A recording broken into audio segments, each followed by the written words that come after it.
दोस्तों नमस्कार, आप सभी का स्वागत है क्वालिटी गाइडेंस के कंप्लीट बैच एचएस प्री 2025 में। जैसा कि आपको पता है कि हमारा ज्योग्राफी वाला पोर्शन ख़त्म हो चुका है, जिसमें सिर्फ आपकी थोड़ी सी पीडीएफ रह गई है।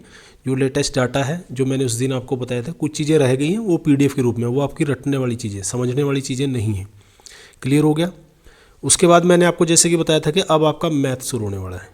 ठीक है, मैथ्स करेंगे, साथ साथ में आपका रीजनिंग भी शुरू हो जाएगा। मैथ तो शुरू होगा ही होगा, मैथ के साथ ही आपका रीजनिंग भी शुरू हो जाएगा। ठीक है, क्योंकि जो हमारे एचएस में सी सेट वाला पेपर है, एचएस में जो सी सेट वाला पेपर है, अगर आप उसमें देखो आपके 50 तो से 60 प्लस, इवन कई बार 70 तक भी टोटल अगर हम मिला देते हैं, मैथ और रीजनिंग के क्वेश्चन आते हैं आपके सी सेट वाले पेपर में।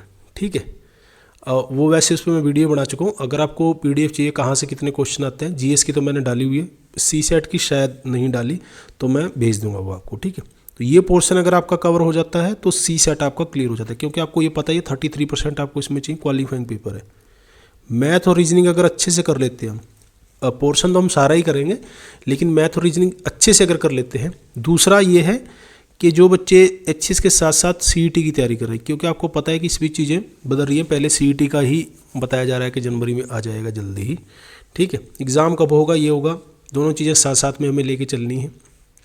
ठीक है, तो इसमें हम मैथ शुरू करेंगे, साथ में रीजनिंग भी शुरू हो जाएगी आपकी। पहले आपका मैथ ही शुरू होगा।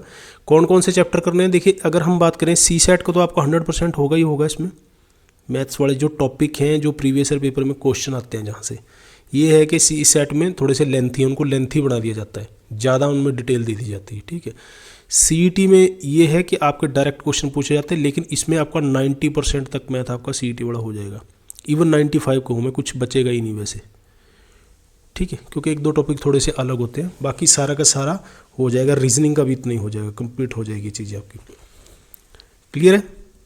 तो मैथ की बात करूँ मैं, कुछ टॉपिक हैं जो आपको मनदीप मैम कराएंगे, जो ऑलरेडी सेलेक्टेड है सीईटी के थ्रू। ठीक है, कुछ टॉपिक हैं जो मैं करवाऊँगा। ठीक, ये एचएस प्री का सिलेबस है 2025 वाला, जनरल स्टडी। ठीक है, और दूसरी चीज़ ये है एप्टीट्यूड वाला जो सी सेट वाला है, इसमें इन्होंने ज़्यादा डिटेल तो इसके बारे में नहीं दे रखी। जैसे कि आपको पता है कंप्रीहेंशन आती है, कम्युनिकेशन स्किल वाला आता है, लॉजिकल एनालिटिकल एबिलिटी आती है, decision making, problem solving, general mental ability, ये रीजनिंग वाला पोर्शन हो गया आपका। और बेसिक न्यूमेरेसी यहाँ पर दिया हुआ है, जिसमें नंबर, उनके there relation, order of magnitude, etc 10th level तक का बताया हुआ है कि 10th लेवल तक का होगा ये। डाटा इंटरप्रिटेशन है, चार्ट है, ग्राफ है, टेबल है, डाटा सफिशिएंसी है। हालांकि इससे ज़्यादा क्वेश्चन की बजाय सीधी बेसिक न्यूमेरेसी वाले ज़्यादा क्वेश्चन आते हैं। ये 10th लेवल है, यहाँ पर भी इतना डिटेल इन्होंने दे रखी है सिर्फ। बाकी हमें प्रीवियस ईयर पेपर को देख करके उसी हिसाब से मैंने स्ट्रेटजी बनाई है। ठीक है, जो प्रीवियस ईयर पेपर में आपके क्वेश्चन आते हैं, इन्होंने क्योंकि इसके बारे में ज़्यादा डिटेल नहीं दे रखी, इन्होंने तो सिलेबस ऐसा चेप रखा है कि मैं आपको बता दूं कि यहाँ पर जनरल मेंटल एबिलिटी यहाँ पर भी दे रखी है। क्लियर है। बाकी हमें इसी हिसाब से चलना है। जो लेवल है वो, जो मैंने आपको बुक भी बता रखी है, अगर किसी बच्चे के पास RS अग्रवाल की बुक है तो अच्छी बात है। RS अग्रवाल की जो बुक मैंने बता रखी है मैथ वाली, जो बेसिक मैथ की आती है, जिसे अंक गणित जिसे बोलते हैं, ठीक है, वो है तो अच्छी बात है। सीईटी के लिए भी आपने ले रखी होगी बुक। कोई और है तो जिसमें आपको टॉपिक मिल जाए, क्योंकि मैथ के टॉपिक तो मैं आपको सारे करवा दूंगा। ठीक है, लेकिन जो क्वेश्चंस आपको चाहिए, ठीक है, मैथ के सवाल जो आपको चाहिए, वो अगर किसी बच्चों के पास अगर बुक है तो सही है, अगर नहीं है तो कोई बात नहीं, मैं क्वेश्चन भी डाल दूंगा। ठीक है, क्योंकि हमें वहीं से करनी है, बाद में प्रैक्टिस के रूप में हम सीईटी सी सेट वाले जो क्वेश्चन है वो भी लगा लेंगे बाद, लेकिन वो चीज़ें बाद में होंगी। ठीक है, जो क्वेश्चन आए हुए हैं, क्योंकि क्वेश्चन निकाल के ही आपको पता चलेगा, तभी कॉन्फिडेंस आता है। तो पहले मैं आपको टॉपिक बता देता हूँ कौन कौन से टॉपिक हम करेंगे। ठीक है, कुछ टॉपिक हैं जो शुरुआत वाले जो टॉपिक हैं वो मनदीप में भी कराएंगे आपको। पहले है संख्या पत्ती, जिसमें नंबर सिस्टम है, हिंदी इंग्लिश दोनों में दे रखा है यहाँ पर। ठीक है, नंबर सिस्टम है। उसके बाद आपका HCF और LCM है। इनसे डायरेक्ट क्वेश्चन तो नहीं आते, लेकिन ये मिक्सअप करके क्वेश्चन आते हैं इनमें। हालांकि सीईटी में डायरेक्ट क्वेश्चन भी आते हैं इनसे। दशमलव भिन्न, डेसिमल फ्रैक्शन वाला है। देखिए कुछ टॉपिक ऐसे हैं जिन पे हमारा ज़्यादा फोकस रहेगा। ठीक है, कुछ टॉपिक छोड़ने ही पड़े, कुछ टॉपिक है जिन पे ज़्यादा फोकस रहेगा, जहाँ से क्वेश्चंस आते हैं। ठीक है, जैसे दशमलव भिन्न वाला, यहाँ से क्वेश्चन नहीं आते इतने। सिंप्लीफिकेशन से एक दो क्वेश्चन आ जाता है, सरलीकरण से। हालांकि टॉपिक मैं सारे ही करवाऊंगा, टॉपिक की आपको टेंशन नहीं लेनी। वर्गमूल, घनमूल वाला है, स्क्वायर रूट, क्यूब रूट, ये भी हो जाएगा आपका टॉपिक। और यहाँ से जो है एवरेज वाला, ये टॉपिक मैं खुद ही कराऊंगा आपको, एवरेज है क्योंकि यहाँ से क्वेश्चन आपके आते हैं औसत से, ठीक है। उसके बाद है प्रॉब्लम ऑन एज, आयु से संबंधित प्रश्न आते हैं, क्लियर हो गया। इससे क्वेश्चन नहीं आते, हालांकि करवा देंगे टॉपिक। उसके बाद है प्रतिशतता, परसेंटेज, ठीक है, यहाँ पर हमारा ज़्यादा फोकस रहेगा। लाभ और हानि, प्रॉफिट एंड लॉस, ये वाला हो जाएगा। अनुपात समानुपात वाला, रेशियो एंड प्रोपोर्शन, क्लियर हो गया। उसके बाद है, इसमें ज़्यादा क्वेश्चन नहीं आते, साझा और मिश्र समानुपात में, ठीक है। उसके बाद टॉपिक है ये वाला, जहाँ से बहुत बड़ा क्वेश्चन आता है, चाहे आपका CSAT का पेपर हो, चाहे आपका CET का पेपर हो, यहाँ से क्वेश्चन आना ही आना है, हर हाल में आना है। चाहे UPSC का पेपर हो, चाहे हरियाणा HCS का पेपर हो, कहीं का भी पेपर हो आपका, टाइम एंड वर्क से क्वेश्चन आते ही आते हैं, ठीक है। इस पर हमें ज़्यादा फोकस करना है। इसी से जुड़े हुए ये 2-3 क्वेश्चन है, पाइप और टंकी के प्रश्न है इसी से जुड़ा हुआ, ठीक है। ये दोनों एक ही तरह के टॉपिक है। उसके बाद है समय एंड दूरी, टाइम एंड डिस्टेंस वाला टॉपिक है, ये भी बहुत अच्छे से करना है। यहाँ से भी हर बार क्वेश्चन आता ही आता है। इसी से जुड़ा हुआ टॉपिक है रेल से संबंधित जो प्रश्न है, प्रॉब्लम ऑन ट्रेन्स, ठीक है। ये बहुत ही आसान तरीके से मैं इसमें करवा दूंगा। और इसी से जुड़ा ये 3 टॉपिक साथ में जुड़े हुए हैं, समय एंड दूरी वाला है, टाइम एंड डिस्टेंस वाला, प्रॉब्लम ऑन ट्रेन्स है, धारा और नाव संबंधी प्रश्न है, बोट एंड स्ट्रीम, ठीक है। अगर आप इसमें बेसिक थ्योरी, इसकी बेसिक सिद्धांत समझ जाते हो तो सारे के सारे क्वेश्चन आपके सॉल्व हो जाएंगे, ठीक है।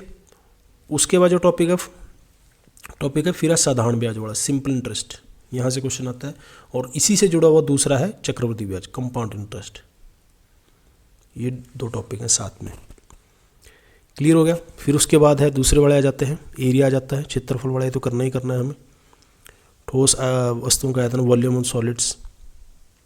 रेस वाला है, कैलेंडर है, ये तो आसानी टॉपिक है कैलेंडर वाला, इससे क्वेश्चन हालांकि आते हैं, ठीक है।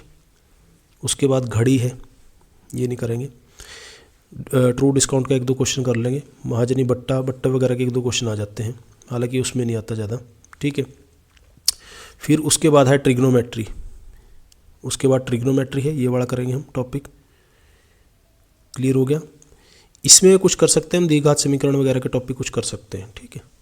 लेकिन जहाँ पर हमारा फोकस है, जहाँ से CSAT में होता है, वहाँ से हम टॉपिक करेंगे। जैसे ट्रिग्नोमेट्री मैंने आपको बता दिया, ठीक है। त्रिभुज वाला हो गया, ट्रायंगल हो गया, चतुर्भुज वाला हो गया, सर्कल हो गया, वृत्त वाला, ठीक है। ये टॉपिक हमें अच्छे से करने हैं। उसके बाद है, जैसे आ जाते हैं टेबुलेशन आ जाता है। ज़्यादा फोकस हमारा रहेगा दंडारेख पे, बार ग्राफ पे, यहाँ से जहाँ से क्वेश्चन आपके पूछे जाते हैं, ठीक है। पाई चार्ट पे, जो डायरेक्ट सिलेबस में भी आपके देख रखा है, और क्वेश्चन भी जहाँ से पूछे जाते हैं, क्लियर हो गया।